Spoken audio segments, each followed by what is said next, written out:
से आप लोग दाऊद टाइम्स में आपका स्वागत है। पिछले 20 साल से नीतीश कुमार बिहार के मुख्यमंत्री हैं, लेकिन उन्होंने ऐसा कोई काम नहीं किया जिससे विपक्ष उन पर हावी हो जाए। लेकिन अभी जो सरकार बनी है वो भारतीय जनता पार्टी बड़ी पार्टी बनकर उभरी है। हालांकि पिछली बार जेडी बड़ी पार्टी थी, इस बार भारतीय जनता पार्टी बिहार के अंदर सबसे बड़ी पार्टी है और एक ऐसा काम कर दिया है, राबड़ी आवास को खाली करने का नोटिस दिया गया है। विपक्ष सवाल उठा रहा है कि ऐसा अचानक बदलाव क्या आया नीतीश कुमार के अंदर कि उन्होंने ये कदम उठाया। अब लगातार कयास लगाए जा रहे हैं कि भारतीय जनता पार्टी विपक्ष को एज ए दुश्मन की तरह देखती है। तो दोस्तों, राबड़ी देवी वर्षों से उस सरकारी आवास में रह रही है और स्वाभाविक है कि किसी भी घर से भावनाएं जुड़ जाती है। राबड़ी देवी पूर्व मुख्यमंत्री है, लालू प्रसाद भी मुख्यमंत्री रह चुके हैं, इसीलिए इस घर से दोनों की राजनीतिक और निजी समानताएं जुड़ी हुई है। वो कह चुकी है कि जो करना है करिए, हम बंगला खाली नहीं करेंगे। उनका कहना है कि यदि आवास बदला भी जाए तो उन्हें दूसरा आवास दिया जाएगा, लेकिन यह बंगला उनके परिवार के लिए खास महत्व रखता है।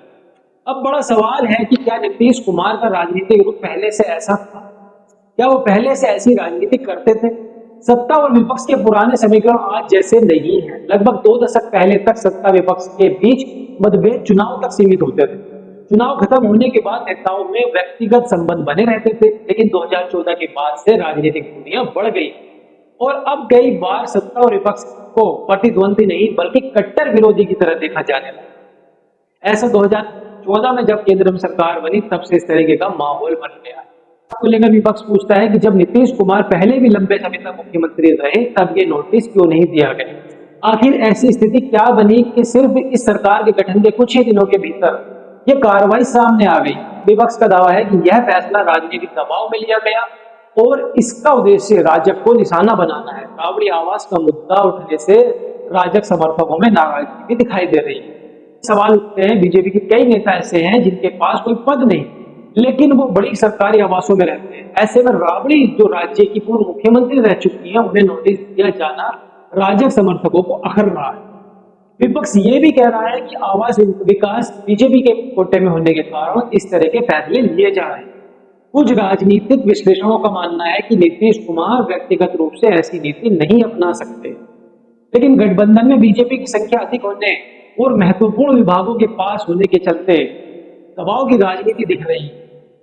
साथ ही साथ विपक्ष के नेताओं का आरोप है कि सरकार उनके शुरुआती दिनों में ही राबड़ी आवास को मुद्दा बनाने का उद्देश्य माहौल को अपने पक्ष में मोड़ना है। जेडी समर्थकों का कहना है कि ये निर्णय जनता के बीच अच्छे संदेश नहीं देगा। ये आरोप लगाते हैं कि क्या बदलेगी राजनीति है, जबकि बिहार में जनता महंगाई और बेरोजगार जैसी समस्याओं से जूझ रही है। इन सब के बीच ये कदम लोगों में गुस्सा पैदा कर रहा है। विपक्ष का दावा है कि पिछले 2 दशकों में नीतीश कुमार ने ऐसा कदम कभी नहीं उठाया, लेकिन जैसे ही बीजेपी गठबंधन में बड़ी पार्टी बनकर सामने आई, ये फैसला ले लिया गया और इसी वजह से बिहार में इसे लेकर काफी आक्रोश भी देखा जा रहा है। जनता पूरी तरीके से आक्रोश में आ चुकी है कि ऐसा आखिर क्यों जा रहा है, क्योंकि आवास विकास भारतीय जनता पार्टी के कोटे में आ चुका है। दोस्तों, अगर भारतीय जनता पार्टी के कोटे में आवास विकास है तो वो पूरी तरीके से बदले की राजनीति जरूर करेगी और यही वजह है कि महज कुछ ही दिनों के बाद में ही राबड़ी देवी को नोटिस दे दिया गया है कि अपना जो विकास आवास है उसको खाली कर दिया।